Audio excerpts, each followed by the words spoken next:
Hello everyone, আজকের ভিডিওটা একটু আলাদা হতে চলেছে কারণ আজকে আমি ইউজ করছি এভার ইউথের গোল্ডেন পিল অফ মাস্ক। আর দেখতেই পাচ্ছ আমার মুখটা কতটা বাজে লাগছে। আর এই মাস্কটা ইউজ করলে নাকি মুখে খুব সুন্দর একটা গ্লো আসে, কিন্তু আমার তো ভীষণ ভয় করছে কারণ এরকম ধরনের পিল অফ মাস্ক আমি প্রথমবার ইউজ করছি। আর যাই হোক, আমি পুরো মুখে পুরো প্যাকেজটা লাগিয়ে নিয়েছি। একদম 10 মিনিটের মতো রেখেছিলাম আর পুরো পিল অফ মাস্কটা কিন্তু আমার মুখে শুকিয়ে গেছে। এবার আমি রিমুভ করছি, চলো।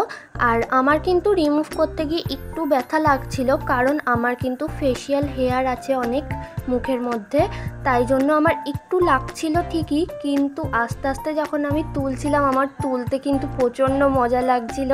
একটু লাগছিল কিন্তু খুব মজাও হচ্ছিল, কিন্তু যেই দিকটা চুলে লেগে গেছিলো সেইখানটা কিন্তু একটু ব্যথা লাগছিল। আর দেখো কতটা গ্লো করছে আমার মুখটা।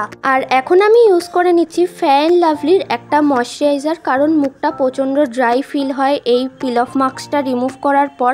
তোমরা যে কোনো ময়শ্চারাইজার ইউজ করতে পারো, আমি এটাই করেছি। ভিডিওটা ভালো লাগলে অবশ্যই একটা লাইক করো, চ্যানেলটাকে সাবস্ক্রাইব করো। আজকের মতো টাটা।